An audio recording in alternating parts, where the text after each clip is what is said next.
All right, we are continuing our breaking news coverage this morning when it comes to the scheduled execution of Memphis triple murder suspect Tony Carruthers. He was convicted in this triple murder.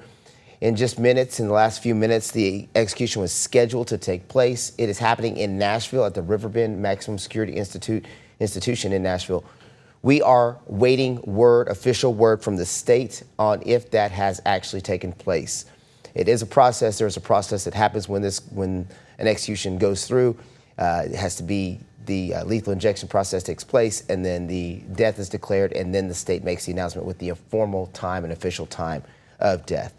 So we'll continue to monitor and wait for a final word on if that execution has actually taken place, or if there was a last-minute stay that we had not heard about at this point.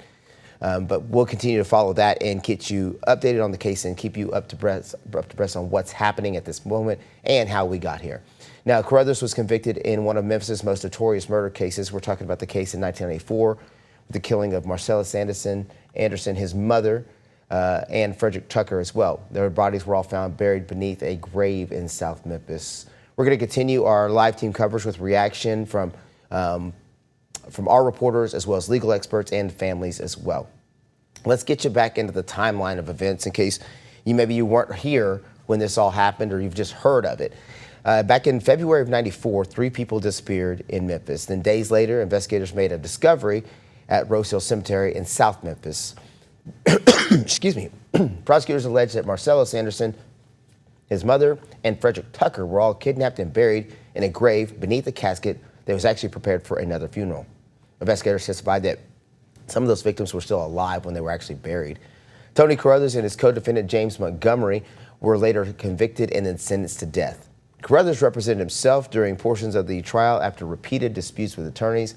Now, over the decades, he has filed several appeals claiming his innocence, claiming mental health concerns, and constitutional violations. Tennessee courts have repeatedly upheld his conviction and his death sentence. Now, those deaths, those killings shocked the Mid-South more than 3 decades ago. And this morning, there are still some legal questions and emotional reaction from victims' families and anti-death penalty advocates. We are trying to monitor this situation at the same time. We're going to continue our breaking news coverage this morning with ABC 24's reporter Ezekiel Telemaco, who's live outside of Shelby County Jail downtown. And Zeke, I know we've been previewing and telling the story behind this case, but we are still waiting for any last-minute word on if this execution has actually taken place. That's correct, Ruben. Right now, our desk is currently in communication with the TDOC in terms of if this execution actually went through or if, again, this was halted by the court. We're not sure at the moment right now, but what we can report and tell you right now is that a bunch of organizations within Tennessee and across the nation have been advocating on behalf of Carruthers so that this would not happen. But again, when it comes to the timeline of these events, this all started back in February, like you just mentioned, of 1994 when he was accused of killing, again, 3 people. More specifically, those people are Marcello Anderson, his mother Deloise Anderson, and Frederick Tucker. Now, prosecutors said that the victims were buried in a Memphis cemetery after Carruthers tried to take over an illegal drug trade within that specific neighborhood. Now, Carruthers was forced to represent himself at trial after repeatedly complaining about court-appointed attorneys, and he even threatened some of them. Now, court filings show that there was no physical evidence tying Carruthers to the killings, and prosecutors relied heavily on testimony from people who claimed that they heard him confess or discussed those crimes. Now, that included a man that later revealed to be a police informant that claims he was paid for his testimony. Also, his co-defendant, James Montgomery, who was also sentenced to death, but was later resentenced and released from prison in 2015. When it comes to Governor Bill Lee, he said that on Tuesday he reviewed Carruthers' request for clemency and does not plan to intervene. So again, he was scheduled to be executed at 10 a.m. in Nashville. We're still kind of waiting to see, if that has happened or not. But again, advocates believe that untested DNA and fingerprint evidence could provide more answers in the case if the execution has not taken place yet. People in Tennessee want a justice system that they can trust. There is evidence that should have been tested at the time of Tony's trial, and it was not. We can test it now, and we should, to make sure that the system is functioning properly.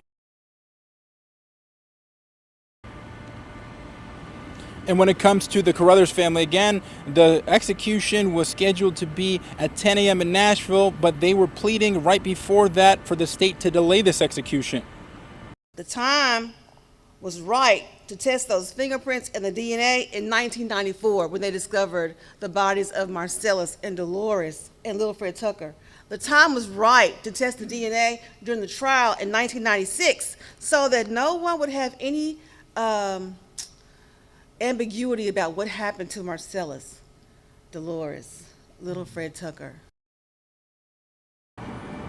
Courts have previously upheld Carruthers' conviction and death sentence through multiple appeals, and the ACLU of Tennessee says that it's still pursuing emergency appeals through the U.S. Supreme Court ahead of, again, this execution. But you know, this was scheduled for 10 a.m. in Nashville. So again, we're still waiting for communication back from the TDOC on whether this execution took place for Tony Carruthers or not. But again, make sure to stay tuned to ABC 24 on our app, the ABC 24 Plus app, as well as on our website at abc24.com, so that whenever we get that specific update as to what took place in Nashville today, we'll make sure to tell you first. Reporting live in Memphis, I'm Ezekiel Telemaco, ABC 24 News.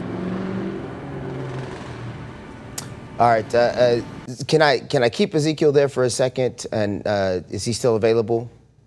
If not, we'll continue. But I'd love to get back with Ezekiel here in a minute and discuss what he's seen and heard from people as he's been covering this case and as he's been covering this story. So Zeke, I know you've been covering this now for a few days and been able to dig a little deeper into the case and hear from some of the advocates. What's been the overall message for them? Is it more of a, hey, we just want to make sure, like we need to know for sure? Or is it truly, hey, he's innocent and this doesn't need to happen?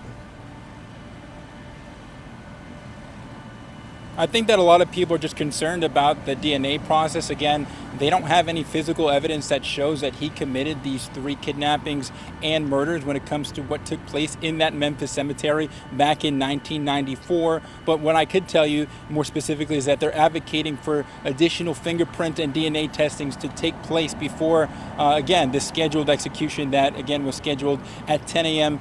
in Nashville. So when it comes to that, again, I think that mainly people are not advocating that he's innocent, but they're saying more specifically that this DNA testing should be taken because, again, once you execute somebody, they're dead. There's nothing that you can do to bring them back. So you have to be 100% sure that this person committed those crimes. And again, he was found guilty for these crimes. But if there is new evidence, these advocates were saying that the state should take a look at it. And again, Governor Bill Lee did take a look at this specific case on Tuesday when it comes to clemency and decided that he's just going to not intervene when it comes to this specific case, Ruben. So I think that a lot of people are just concerned about this overall process, knowing that, again, if there was no DNA when it comes to the fingerprints and more specifically this new information that could provide more details in terms of if he actually did this or not, why should they go through with this execution when there's some new information that could be available and wouldn't take too long? So I think that's what people are mainly concerned about when it comes to those advocates, and more specifically